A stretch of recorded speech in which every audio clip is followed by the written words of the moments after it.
Welcome everyone to another review. This time this is on Tales of Zestria the Cross episode 7. Now this one picks up directly where I think episode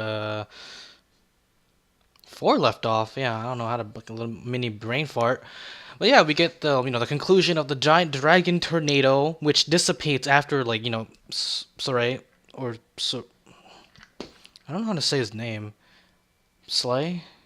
Sore, or yeah, just call him Sore. Where Sore literally just stands there with Mikleo and Lila, and basically the dragon just like flies off. Which I'm going to probably guess that it's probably because he's a shepherd, and the dragon is like, oh man, that's a shepherd right there. Skedaddle out of here. Now, so after the dragon skedaddle, everyone's like, oh, it's the shepherd. He saved us all, and we all know that all he did was stand there, and even he says so. But everyone's like, you're just being too modest, and that creepy guy who obviously doesn't like Princess Alicia that much is like, hey, thank you very much, why don't you come to my house for some chat, and Sora's like, yeah, let's go over and have a chat. So basically this entire episode is just basically just a build up and a bit of lore building and basically a deepening interactions and characterization of the different characters, and we get to see that from Sora's visit to the, I forgot his name's house, that basically the kingdom is gonna go to war apparently with probably another kingdom, and that just like there's the pieces all in there, and they basically let Sora go because if he leaves, Lady Lake, there won't be any bloodshed because probably the other countries or kingdoms, it's just the kingdoms because it's kind of like medieval, probably won't want to capture Sora because he's not in the capital of Lady Lake. Now, this could go many ways as I haven't played the game, but let's move on from here and basically go on to Mikleo basically saying that he wants to help Sora. Basically, we're probably gonna get him like merging with Soray and basically powering up his shepherd form, kind of like how he powers up with Lila, and basically goes on to search to these ruins, the Spirit Crest ruins, I think, or that could have been where Soray is going. I could have gotten them mixed up, or the Galahad ruins. Whatever. They're both going to different ruins. Mikleo for fighting an artifact so he can help Soray, and basically Soray and Lila going to another ruin to purify it because it's the source of malevolence. And we're essentially going to see a new character next episode, but let's talk about that a little bit later. Um, Basically, we get like a build up of basically how, basically just through visual acts, we can see that the Helions can disguise themselves as whatever, and that regular human beings see them for something else, like those weird tendril energy things. There was like a snake Helion that was disguised as it, and everyone else just saw it just a regular whatever it was called, a Tartarbon or whatever the hell it was called. Just called energy snakes for now, as just a regular one that doesn't attack humans. But it was a Helion that was like a corrupted, disguised one that humans couldn't really see its true form, so they just assumed it was like a regular energy snake, wrecking them. Which Sora basically just like kind of one shot, but just like scared it off with like a single hit, which looked like it hurt. So we might be seeing that thing in the future. It might have been a boss battle in the video game.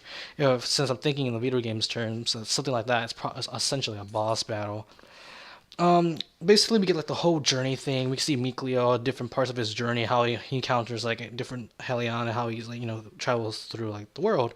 And we see him riding on a cart, hitching a ride because no one can see him, walking through fields, walking through like water and all that, and all of that. And it's really satisfying to see like all of this going on, and it's pretty cool. Let's see what else. I'm having a brain fart. Darn it. So basically we get like this huge setup, and it's pretty good.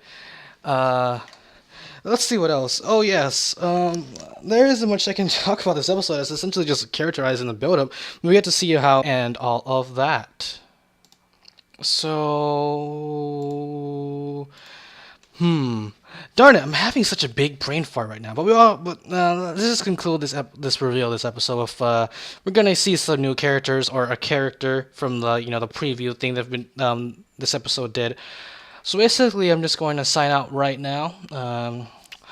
What else can I say about this episode? Not really much. But I'm excited to see the next episode. I'm excited that we're going to get 2 seasons of this. Basically, this will be 12 episodes. The next is going to be 12 episodes, so equaling up to 24 episodes, kind of like how Ufotable did, Unlimited Blade Works. But I'm thinking along the lines of that season 2, the second core, is going to be like anime original. That's basically what people have been saying on the forums, and some of my friends have been saying, that the cross stands for a crossover between Tales of Berseria and Tales of Zestria. So basically, that's why it's called Tales of Zestria: The Cross. They couldn't fit Tales of Zestria X Tales of Berseria because that would have been way too much of a mouthful, and would have given away the plot. But I'm guessing why. Also, it's like kind of a coincidence the timing of the Tales of Berseria game in Japan is that once the second core launches, people in Japan will already have played the Tales of Berseria, will already know like Velvet and all of that, and basically she will appear in the second original, the second core, which is going to be anime original and probably having a different ending than the game, which I've heard was, I don't know, I have mixed reactions from Tales of Zestria from friends, like the game itself, but that's for sure. That's about it for this review. I enjoyed it. I love to see like the interactions with the characters and like the different like locations they've all been going through. So yeah, I look forward to another review on the next Sunday. Ah man, I wish summer was still around, but school. But when you got anime to watch, you kind of forget about it. But then once it's over, it's like, oh no, I have to deal with real life again. But that's just how life works. It's me, Ryan, signing out. Have you guys, gals, have a nice day, night, evening, morning, midnight, evening. Have a nice day and overall. See you, everyone, on the next review. Signing out. See you guys and gals later.